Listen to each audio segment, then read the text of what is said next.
Hitchhiking Ghosts. One winter evening in 1965, Mae Doria of Tulsa, Oklahoma, set off in her car alone to visit her sister, who lived in Pryor, some 70 miles away. As I was making Highway 20, Doria recalled, a few miles east of the town of Claremore, I passed a school and see a little boy about 12 years old hitchhiking on the side of the road. Concerned by the idea of such a young person alone on such a cold night, the woman stopped the car and offered him a ride. He got in and sat next to me, she continued, and we chatted very conventionally about more and less. The woman asked him what he did in that area, and he replied, I play basketball on the school team. Passenger appeared to be 5 feet 5 inches tall and had a strong build. Like a guy who plays sports and uses his muscles.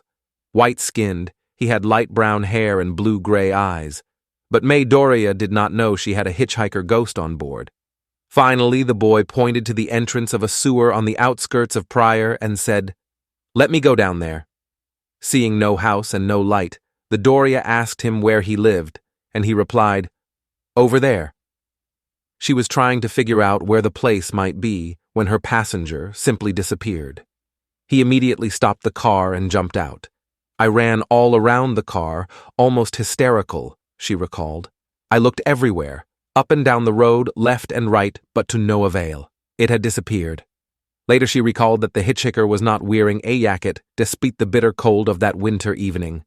A casual conversation with a power company employee 2 years after the fact revealed that the ghost had been given a ride from a car at the same place in 1936. An even more impressive encounter involved an accidental death for which a spectral hitchhiker was, at least partially, responsible.